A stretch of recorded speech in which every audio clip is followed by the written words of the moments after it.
Hello and welcome to Sport Tonight. I'm Cecilia Mogbe in Lagos. For the greetings to you wherever you are in the world watching us. In London, I'm Austin Okonakman. Cecilia, I think congratulations in order to you and Nigerian football followers. Let's celebrate Ademola Lookman. It feels so good. The last time a Nigerian player won the CAF African Player of the Year award was before Victor Osimhen was 1999, Nwankwo Kanu. And then now we have a Nigerian passing it to another Nigerian. That's so good to see, Cecilia. Yeah. The back-to-back, and we're happy about that. Chiamaka Nnadozie also back-to-back for her. She won it last year and this year. So she's the best in Africa as you're speaking. But then you look at the best 11 in Africa. She's not the goalkeeper. Okay, I mean, that's a big question for another day.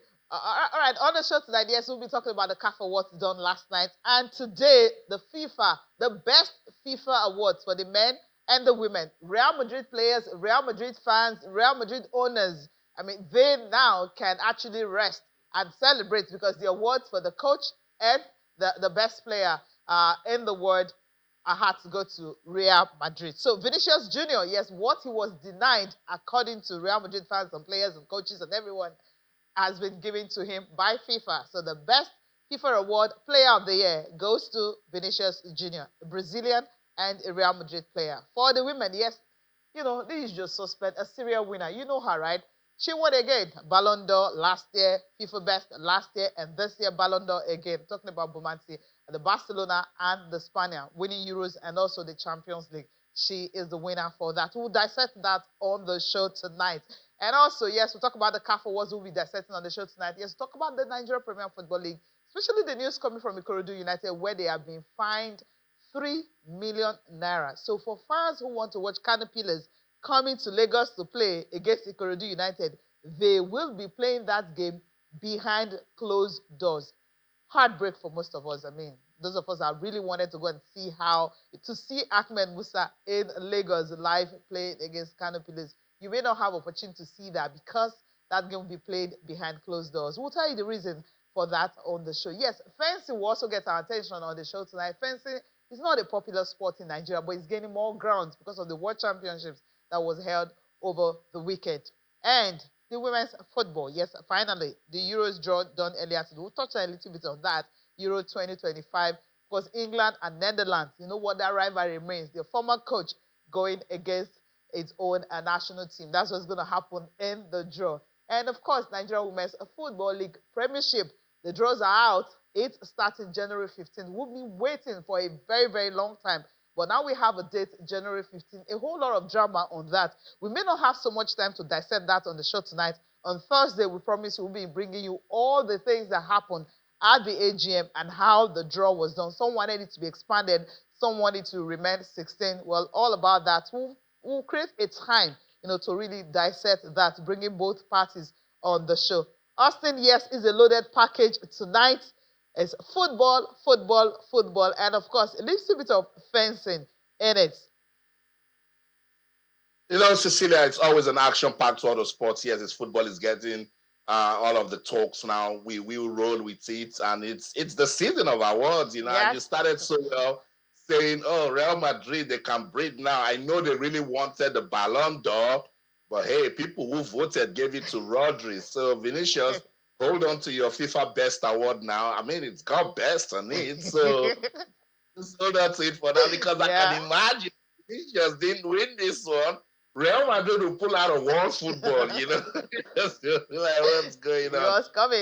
So shout out to Vini, right. Top player, respected. I think he's a fantastic model for the sport, and all of the arguments that came out of the Ballon d'Or, I think with this night I can put it to rest. I see him right there with Bellingham, and there were conversations that you didn't even win the best Real Madrid player award. It was this man that won it, and then now you're fighting us and not giving you the Ballon d'Or.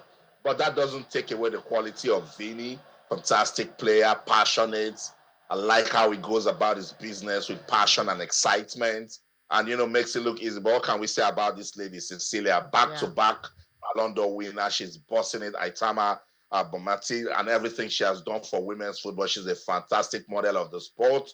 admire her so much, and I hope that young girls all over the world can look at her story, get inspired, and follow their dreams. Yeah, and of course, we're not alone in the studio. It's a Tuesday, and of course, Kainde Idris is right here in Lagos studio. Kainde, hi. Good to be here. Thanks so much. I was enjoying all the banter you and Austin. But some people are just created for greatness, and I think that's the story of Aitana Bonmati. When she earned that nickname, the Iniesta of women's football, we thought, okay, but she plays good football. And in the case of not in the case of Iniesta, who didn't get so much award because of competition from other players like Lionel Messi. She is getting all of the accolades she could get. And I tell you, she deserves every one of it. And that's why nobody had argued any of our awards. So fantastic. For Vini and Real Madrid, I think, like they say, crybabies, now they've given you your food. You can keep short. Now, I think Real Madrid took it overboard. Other people won on the night of the Ballon d'Or. Yeah. You stayed out because of one person. Otherwise, the coach of your team was an awardee on the night. Also, the team won an award on the night, but for one player, you stayed out. But now, they've gotten the award, which a lot of persons will still argue. Go on social media, the arguments are on there. I am one of them who feels Vini is not the face of football for the year. So, who do you think could have won it? Like I say, this year. No, for you. Who? Lautaro Martinez has a lot of cry for me. And I wonder why the young man is being ignored over and over again. And the Ballon d'Or, distant 7, he finished. Yeah. I think that was disrespectful. In the FIFA, the best, also snubbed. And, when I look at his CV for the year, popularity contest, and then Real Madrid always feel like Austin. I don't know. Whatever. I don't know how you guys are going to take this, but left for me, I would have given to Lionel Messi. Austin, who do you give it to? Yes, I had a lot of arguments about this, but then when you look at his achievements, I would have given it to Messi. Whatever anybody wants to say it. Messi is my man for this year. I agree, Cecilia. And I tell you, if you pick Messi, I'm not going to fault you. Because I tell everyone that in an awards shortlist, if Messi is winning it, it will be difficult for you to say why you shouldn't give it to him. Yes. I have said it over and over again that Messi doesn't love football. Football loves Messi, and he's a fantastic model for the sport. FIFA, if you leave FIFA till Messi stops playing, they'll be giving him all the awards. If you leave FIFA, because that's the best way for them to market whatever events they are doing. Yeah. If it's got Messi in there, then it's got the spice that everyone needs. So it's properly, Cecilia. Yeah, so I don't blame you if you give it to Messi. Go ahead and do your thing. Yeah, I think that's what it is. I will give it to Messi, trust me. And for him, of course, no doubt about her. And the coach of the year went to Carlo Ancelotti. Yes, expected because he won, Champions League with Real Madrid. And of course, we also had another one. Garnacho, we had 2 Nigerians running for that, the Pushka Award. Yes, you had the one for the women, the Mata Award for the best goal. You also have Pushka's Award for the men for the best goal. Yes, we had 2 Nigerians running in for that. Sisat Shola running in for that, for the Mata Awards. A new one, newly introduced by FIFA. But Mata, the owner, won it. So we'll take it. The very first time, and she won it. And for the men, of course, they had to go to Garnacho, the Manchester United player. So Manchester United fans, you have something to celebrate this year. You may be 13th on the log, and also, luckily you beat Manchester City, who are actually on a downturn presently. But then there's something for Manchester United fans to celebrate tonight because Garnacho won the best goal, that bicycle kick. I'm trying to remember the goal that he scored against Everton, and that's what won it for him. Yeah. So let's leave this and quickly. Any other, who could have, do we follow Garnacho's goal or Asisat? I think, Garnacho's goal was also. Yeah, it was awesome. Then I think for our age, Mata deserves winning that. Yeah. At that age, still, conjuring such goal, I think is a huge honor. And, as much as awards, I think FIFA, the best award, has lost a lot of steel. They need to sit back and ask themselves a lot of questions. Yeah. How to get back. Because the hype wasn't there. The hype wasn't there at all. People have started doubting it too much. People have started seeing too much of, inconsistency and all of that. Okay. I think the Ballon d'Or are taking shine off it. Okay, taking the shine. All right, let's come home and talk about CAF. Yes, 2 Nigerians going. Was it 2? Yeah, we'll just say we had 3 awards. Super Falcons again, of course, saving National Team of the Year. They got that. Number 1 in Africa, so expectedly, yeah, they won it. And of course, for Goalkeeper of the Year, had to go to Chiamaka Nnadozie. Young Player of the Year, Chiamaka Okuchukwu, couldn't get that. And 4, yes, the best in Africa, a Nigerian handing over to another Nigerian. From who now? Of course, Victor Osimhen to Ademola Lookman. So we'll just take a look at if we can have the list of the winners on the night before, we dissect who actually went down in Morocco, because there's so many stories about how Ademola Lookman was, I don't know, the boos and the shout and everything that followed. It's kind of funny. So we'll take a look at all the winners tonight on the show. Player of the Year for the men had to go to Ademola Lookman, of course, who plays for Atalanta, scoring a hat-trick to help them win the Europa League earlier this year. Player of the Year, Barbara Banda, who've been waiting so long for her. Finally, when Asisat is not here, who is the best next person? Happens to be Barbara Banda, who plays for Orlando Pride right there in the U.S. She's from Zambia, of course. You know what she did at the Olympics, scoring hat-trick back-to-back at the Olympics in France. Let's take a look at other winners of the night, talking about the Coach of the Year, MS5. He won, took over halfway at the Nations Cup, and he won the Nations Cup for Côte d'Ivoire. And Coach of the Year for women, Lamia Bomahi, TP Manzembe coach. Fantastic. Of course, she won the CAF Women's Champions League for her team, and that's the reason this name is here. Let's look at other winners on the night. The Goalkeeper of the Year, Rowan Williams of South Africa, Mamelodi Sundowns, and the Goalkeeper of the Year had to go to Chiamaka Nnadozie. Nigeria plays for Paris FC. Now, other winners on the night, yes, we have the Young Player of the Year, Lamine Camara, expected that he plays for Monaco and Senegal. He was fantastic at the Nations Cup. The Young Player of the Year for women had to go to Doha El Madani, who plays for Asfar of Morocco. Of course, she was another fantastic player at the CAF Women's Champions League. For Goalkeeper of the Year, you have now we have the CAF Pro Women's Best 11. This is where the questions are. You have the best goalkeeper not being the goalkeeper for the shortlisted Best 11. But defenders, right, you have Michelle Azaloze, Osina Chiorale, Loma Ramanlepe of South Africa. Then you have Karambo Lamini also of South Africa. For forwards, you have Barbara Banda, Sisata Shola, Tabitha Chewinga. Tabitha didn't make the top 3 for the awards, but she's right here for the forwards. And midfielders, you have Linda Mathalo, Rashida Tajibade, and Giselle Chebak. So these are the best 11. For the goal of the year to go to Mabululu of Angola.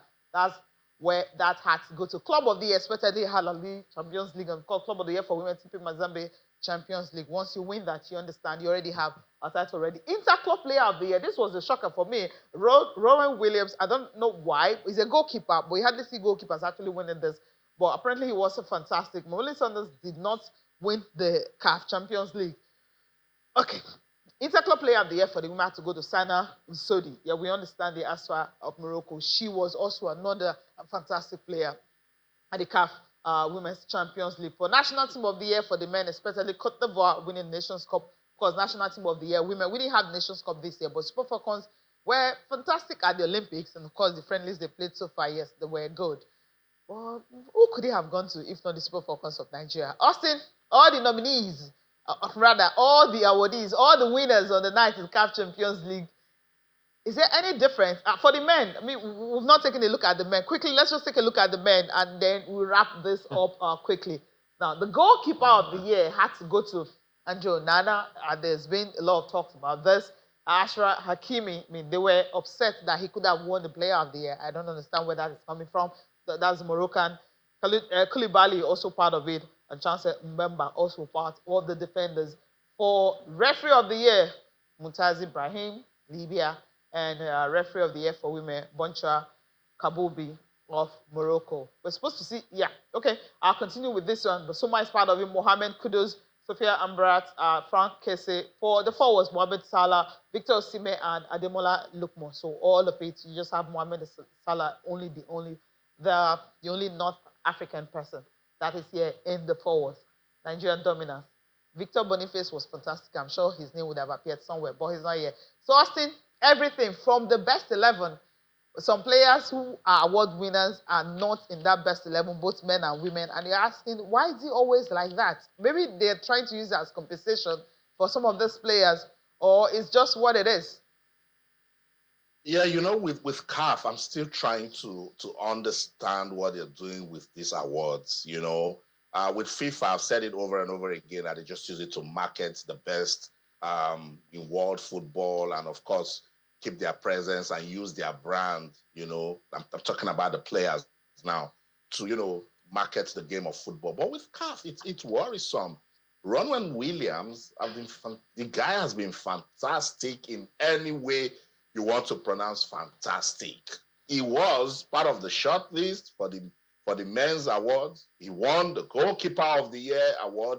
He won the interclub player of the year award. And you put Andre Onana in your best 11. I don't understand. It's difficult, And some other players that you see in the final short list, they don't also make the final 11. I don't know if FIFA is trying to spark conversations, or maybe they're trying to just poke the bear so that we talk about it as we're doing now. But it just puts a dent on the award. It just questions the integrity of the awards. Just do the right things. Like we know it is done. It's all about standards. Andre Onana has no business being in that list. I'm Nigerian. I'm saying that Victor Osimhen too shouldn't be in that striker list. Maybe put Simon Adingra. It was fantastic for Cote d'Ivoire make it to the final, with them in the AFCON, and they won it. Just do something that goes in the line of, fair play, integrity, transparency. And this award is supposed to celebrate African football excellence. So, yeah, Cecilia, I thought about it all through yesterday. And I try not to put sentiment on awards because for a minute I had my hands on my cheeks wondering why was Stanley Nwabali not nominated for goalkeeper of the year? It was difficult. Why was Jose Pizarro not nominated for coach of the year? The man went to the final of the AFCON. Nwabali was in the final of the AFCON. So CAF needs to, and remember, Patrice Motsepe, when he was trying to explain to us how the voting was done, I was saying, hey, we don't want to hear, no super stories here. But you needed to put that out. They also need to let us know what they want to really do with this award ceremony. But hey, it doesn't concern us anymore. We wanted Ademola Lookman to win, and he did. Yes. Going with the show now. Yeah, we're happy about that. Okay, another thing is, William Troost-Ekong was the best player in Africa Cup of Nations. I mean, MVP. I mean, he could not even make the best 11. Yeah. I wonder this best 11. Let me question 3 names. Firstly, Andre Onana. Secondly, Kalidou Koulibaly. I'm wondering what Kalidou is doing on that list. Like, Africans don't even know what Kalidou has done in the last 1 year. Both on the African terrain at club level. Frank Kessie. What is Frank Kessie's business on this list? At Nations Cup. What Nations Cup? Beat and beat. Frank Kessie did nothing special at the Nations Cup. He wasn't one of the best players at the Nations Cup. He's just part of a team who won. He had flashes here and there. But there is something that a player like William Troost-Ekong did that got him, that respect. Ademola Lookman. Even if you're talking of, those who are in the midfield who did so well, Alex Iwobi got a lot of shouts for what he did for Nigeria. He begs a lot of questions. Is it the voting? Is it that there is somewhere something is not going right? And you just can't understand how you are part of, some of the outstanding players, and you couldn't make final shortlist. You cannot make the top 11. We're talking about, Stanley Nwabali. I say the only reason why I can look away from Stanley Nwabali not making the final 3 is if Emerson Faye was taken out of the final shortlist for the coaches. Emerson Faye has not done anything special since the Nations Cup. Is a Nations Cup winner. That's the criteria you use. I understand. Yes. Nwabali got to the final. Nwabali was outstanding in the Nations Cup. And when he went back to Chippa, he still put in the shift And even with the Nigerian national team, yes, there were some blips in the team, but he has been outstanding for the Super Eagles even after the Nations Cup. So even Marcin Faye, who has not been special aside winning the Nations Cup with about 3 or 4 games from the knockout round, is standing to win the Coach of the Year, making the final 3-man shortlist. Why is Stanley Nwabali? You just brought in Andre Onana, saying he came from Manchester United and all of that. And he's shipping in goals. And he's shipping in. These are some things that has, a lot of double standards, and you just question. See, but to a very good extent, I think I'll stick with this CAF. I think CAF still has integrity still came with the CAF awards way more than FIFA. Okay.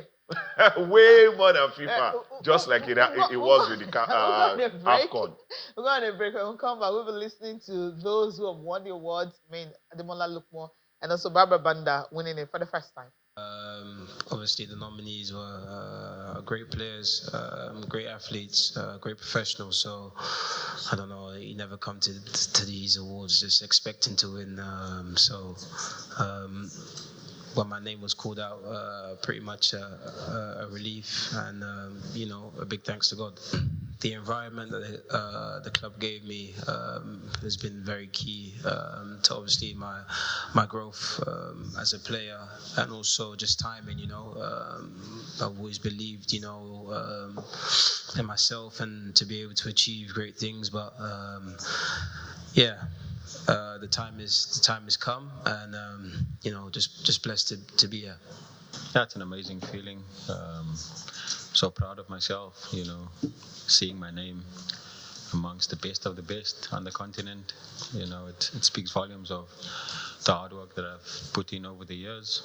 It hasn't been easy, but I had to persevere. I had to dig deep, and a lot of sacrifices that one had to make, and these are the results and the rewards that you get for not giving up, for just going and persevering. So I'm proud of myself, and I know that this will inspire, everyone back home to believe in their dreams. It's not necessarily that I was emotional, but I was just thinking of where I've come up from, the way I was growing up, playing soccer with just young boys. It has been so tough for me. That's what I meant.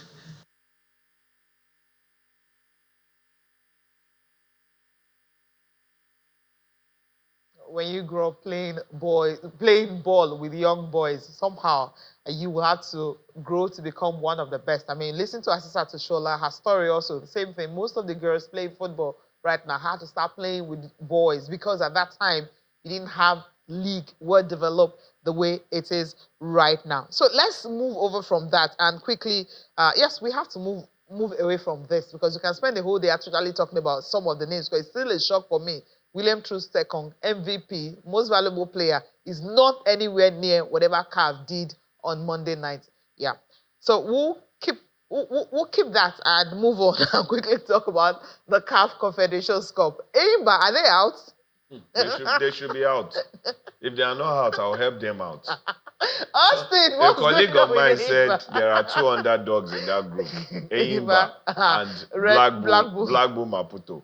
That the 2 of them want to play. Enyimba, with your experience, with your stature, do something to Maputo team. But they lost 3-0. If they are not out, I'll help them out. Yeah, because Austin, I mean, 2 Nigerians were in that team, and those 2 Nigerians actually helped them. I mean, they're on their way out. And you look at Enyimba, what they've done over the years, and you look at what happened. That on Sunday, Irene was monitoring it, wants to use it as headline somehow. I'm sure he was shocked when he saw the final result. But just get confirmation of what happened on Sunday. For Black Bulls of Maputo from Mozambique, they beat Enyimba 3-0. 2-time former champions. They have Zamalek beating Al-Masri by a lone goal. So it shows that from what's going on, these 2 teams may not even make it to the quarterfinal. Is this the end of the road for Enyimba? Austin will be trying to explain, Enyimba and what they've been doing for a long time. Now, you take a look at the table. After playing 3 games, Zamalek are topping,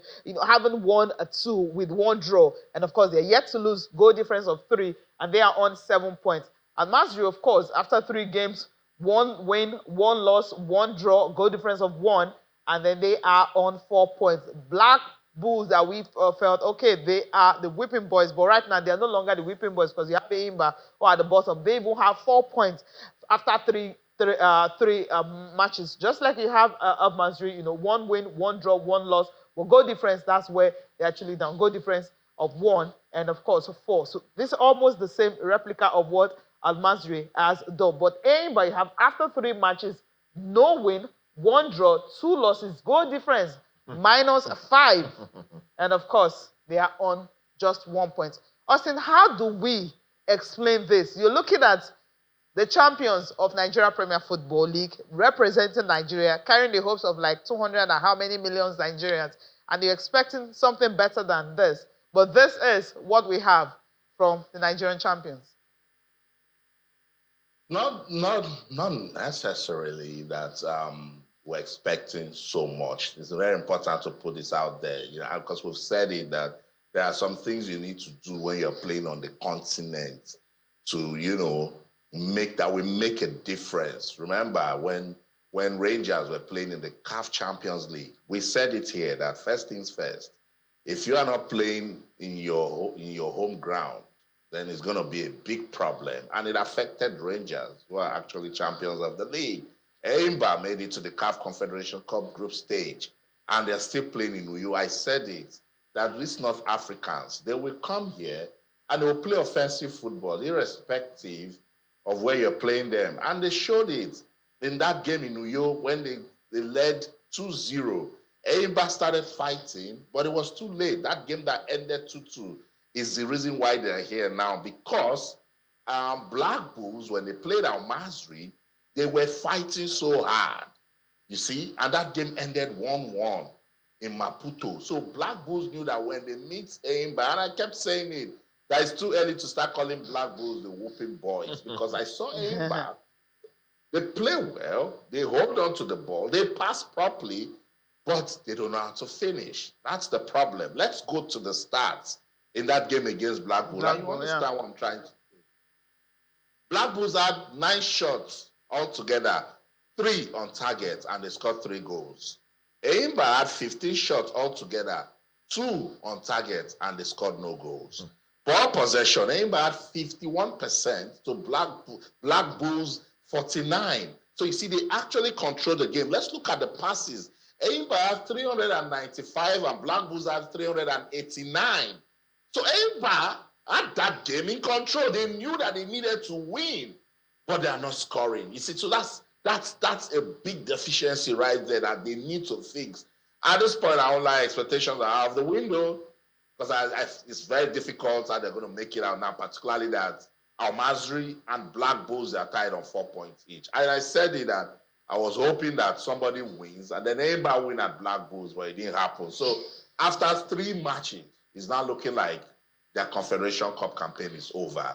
It tells you when you are playing this sort of competition, home and away, the least you can be doing for yourself is to win your home game. So I don't know. I'm thankful that my job is to come, analyze, be neutral as much as possible. It's very important for my blood pressure, Cecilia.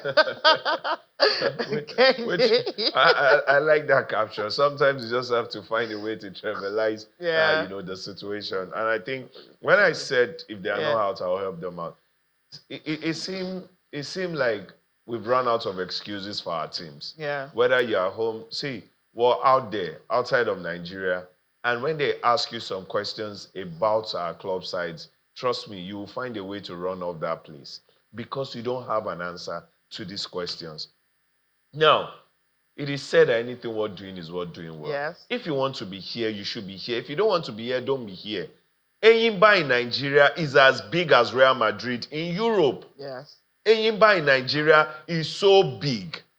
And then when you go, this is the CAF Confederations Cup, 2nd tier competition in Africa when it comes to club football. So tell me, if this were to be the CAF Champions League group stage, that means Enyimba will be in like -15. Okay. This is Zamalek, this is Al Masry, Black Bulls Maputo. If you're in the same group with RS Bakane, with the likes of Sundowns and Al Ali, what will you be playing? Yeah. If we cannot hold our own against teams like this at the CAF Confederations Cup, then where? We've sung that song, two-time champion. They won it back to back to back. We've forgotten. When are we going to do another one that we will talk about? It's a worry. Consistency. Enyimba keeps coming or keeps going in this case. Keeps going to continents. They keep going. In some cases, they'll be in the Champions League. They'll fall to the Confederation. In this case, they started from the Confederations Cup. When will all of this experience count? When will we do better? If you don't want to be here, don't be here. I understand a lot of things going against our clubs. The way we run our league and all of that. But still, I think it's not enough to forgive you for having this kind of result. Black Bull, Maputo, I don't care what team, I don't care the setup, but I think these are teams you should take out.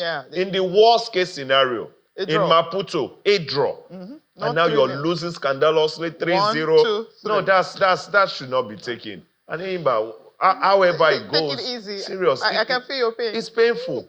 It's painful. Every day, as journalists, we will now start talking about, hey, coefficient. What are we even using? They won't give it to you. Forget it. I mean, it's not needed. Let's look at the league itself. I mean, what's going on? Our games are played at the weekend. We'll just take a look at them. Of course, we'll focus on that Ikorodu City and Remo Stars because they were on a good run. But that game ended in a very disappointing way. Ikorodu and Remo Stars in Lagos, it was 1-1 draw. Rivers and Kwara United, Rivers winning and they're back to the top. Heartland and Benin Insurance also ended 1-1. Bayelsa United and Akwa United 2-1. So if you look at the bottom, Akwa is bottom, followed by Benin Insurance. I mean, that's how it is. Katsina United and Rangers, this ended goalless. I was talking about match day 17 of the Nigeria Premier Football League. Look at other games. Academy Warriors were 3-0 winners over Abia Warriors. Niger Tornadoes were on fire over Sunshine Stars and Lobby Stars and Plateau United. The North Central Derby ended 1-0 in favor of Lobby Stars and Shooting and Kano Pillars 2-0 in favor, of course, the home team.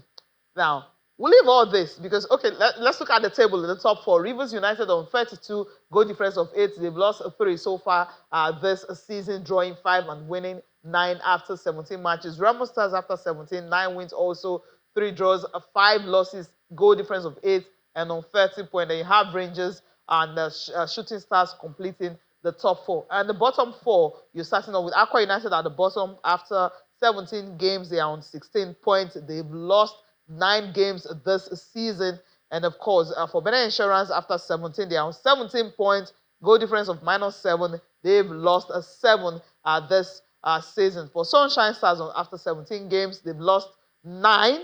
Nasarawa United, they lost also 8. They are on 18 points each, just a goal difference of -5 and -7. So this is what it looks like, the top 4 and the bottom 4. Ikorodu United have dropped out from, the Ikorodu City have dropped out from that top 4. They were there earlier, but that draw did not do any justice to them at all. So just a quick one. We're going to be focusing on that Ikorodu City game and Remo Stars. Austin, we expect fire. I mean, we expected the fire that was going to happen, at the Onikom Stadium. Well, it ended 1-1 because both sides were ready and willing to play. But what happened at the end of the game is what is getting most people's attention. But first, let's, enjoy that beautiful football, that Ikorodu City game and Remo Stars ending 1-1. Of the game. Togolese Frank Mawena could not find the ball in the net. 8 minutes on the clock, and the first goal of the derby will come the way of Remo Stars when Ibrahim Shoaib left free in the box. Shoots one beyond the goalkeeper for the first goal for Remo Stars. Assist by Ibrahim Abubakar, first spot of the season. That's the first goal, being scored right there. I mean, Ekende, you saw how it all started for Ikorodu City. And then, of course, Remo Stars equalized. It ended 1-1. And we enjoyed the beautiful game, the saves that were made and everything that happened. Fans are turning up to watch that game. Fantastic game. Fantastic game. Started from the evening, ran into the night. We saw floodlight. Football played under floodlight. Fantastic ambience. The fans, like you said, turned up. I think the fans are beginning to really, really love Ikorodu City. And like they say, fans are very fickle. One way you can get them, on your side is to just give them a string of winnings. Just give 5-6 games of good result, and you'll see fans turn up for your games. And then Remo Stars is another darling, club of the entire country right now. the way the club is run, a proper sports club, then also they have been knocking on the biggest of doors in, Nigerian football and also African football, qualifying for the Champions League, back to back, knocking on the door to win the league. So they are one team that you discuss every other season for like 4 seasons now. And then we want to see the new found form of Ikorodu City having to host Remo Stars, who are looking like, they might just be the heir to the throne this season. And then the game started well. We saw Remo Stars take the lead, Ikorodu City. But I just don't know where the whole head losing and all of that happened. But probably, this is what you need for games like this. We see it in Manchester against Arsenal, Chelsea against Liverpool, Liverpool against Tottenham. These are some of the things that makes those games thick at the end of the day. You see all of the fine football, but you still see the war that goes down. Players who don't want to talk to each other because they need that result as much. At the end of the day, you understand both teams wanted all 3 points. Remo wanted all 3 points. Ikorodu wanted all 3 points. When it looks like probably it's not happening, hell was let loose. And then Akinyele, who got the red card, I think to an extent, I didn't feel that second yellow card. I think it was a bit harsh. I think, and even what the way he was talking to the referee, that was where I had the problem. I felt that was where the referee brought out the red, because she wasn't bringing she brought out the yellow first, and they were still talking, and then when he was that aggression, he was actually. I love the fact that the ref asserted herself. Bring out, you want to go out, okay? Now you have to take this and go sit down. You have to. Austin, it was a rush of blood. Yeah, it was a rush of blood. Austin, we always want to see, beautiful game, and we've seen that. But when we got the story earlier today concerning the fact that rowdy scenes occasioned by the pitch encroachment by fans and everything, and the coach being slapped, and so many stories, and the fines are coming in. That's not what we want to actually dominate match day 17 because of the beautiful games that were played over the weekend. It's sad, and we say this all the time, and it seems football administrators in Nigeria just think it's a joke. It's not a joke. Football is serious business, and crowd control is very, very important, particularly when you're having this sort of big game. Remo Stars needed to win this game or play a draw to stay relevant on their chase, particularly because they had it in their mind that Rivers United will beat Kwara United. Ikorodu City, you've been doing so well. You're a small team. You're just getting into the league, and you've just been enjoying good form, except for the setback that happened at Bayelsa United. And it was a hard-fought game that they had to lose by a single goal. You now allow this to happen. This will demoralize your team. This will destroy the momentum that you've built. You see, we keep saying this thing that fans' education is very, very important. Lagos fans, you're beginning to enjoy football once again, and now you have ruined it. Shout out to the Nigeria Premier Football League officials for taking this stance, but I don't like it because I'm in London, for instance, and I talk about the Nigeria Premier League, and I want to dig it up. I want to talk about the good things happening with football in Nigeria, not this. For instance, we should come and talking about that beautiful game that we saw. Let go by Chineme to score his first Premier League, his first MPFL goal for Ikorodu City. We saw beautiful football, but not this. And when this sort of conversation, takes over the good ones, then it's not good for league football development in Nigeria. I will not blame anyone. I just want to say shout out to the MPFL officials for, taking the right decision. We have said it that we need to be firm if we want to get the right things done with sports in Nigeria. This is wrong. Ikorodu City, educate your fans. The game is fair play. Don't get into the pitch. Don't incite violence. Don't bring the game to disrepute. Don't make Nigeria look bad in international media, because this is football and it's supposed to unite all of us, not divide. So please, let's ensure that this doesn't happen again. Fans, when you get to the stadium, be of good behavior. When your team win, rejoice. When your team don't win, go back home and still support your team and hope for better days. Yeah. We do not want to. Not good, Cecilia. As well, talking about incitement, according to them, the expression of Shooting Stars coach Benga Gubote, said he used specific words that wasn't good enough, and not just that, he will have to apologize, which is done. And of course, Ikorodu United, the reason why they were fined was because they failed to provide adequate security And of course, some fans also gain access to restricted areas, which is not supposed to be. At the end of the day, they were fined 3 million naira and they will play their next 2 games behind closed doors. So fans will not be understand. And these 2 games you're playing are big games. Sunshine Stars are coming to Lagos.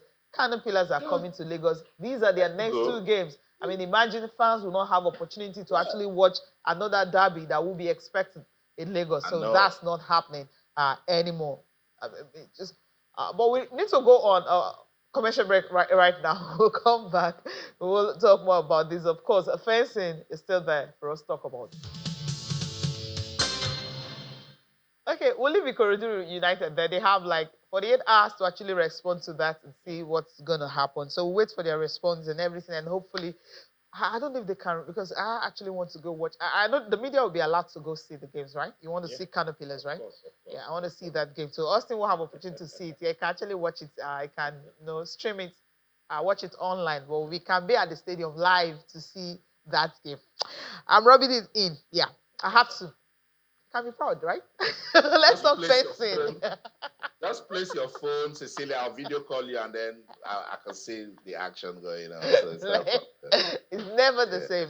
It's never the same. All right. Yes, fencing. That's what we're talking about now. I mean, this is a sport that when it all started, Nigerians were like, okay, can Nigerians really do this? And now, all of a sudden, they're hosting the junior championship. Nigeria finished 7th, so let me establish that. But the fact that they were able to host, I mean, it's something. What Adeyinka Samuel, that's the president of Nigeria Fencing Federation, had done, that 2-day tournament was really remarkable. You had teams from Egypt and Saudi Arabia, I mean, were the dominant forces. But also, what we've seen like this, when you have tournament like this, it's actually impressive. Something really want to really learn from. Other sports can learn from it, bringing in other countries to compete, and then you have your players having opportunity to actually play against the best in the world. That's right, Cecilia. And Nigeria played those to 7 other countries with 39 fencers going head-to-head for the medals and world rankings at the prestigious Charterhouse Lagos, becoming the first country, that's Nigeria, in sub-Saharan Africa, to host a fencing World Cup. I keep saying that with our numbers, we can create magic. It's not just football, basketball, boxing, and athletics. We can do much more. So shout out to Adeyinka Samuel and his team for getting us to talk about fencing. Let's listen to this junior fencer. That's it. I love it when we catch them young and the coach talk about this ranking and their performance, and then we'll come back and wrap up the show. Excited, and I'm proud of Nigeria for being able to get the hosting rights for this competition. And it's a very good experience since it's my first. It's new.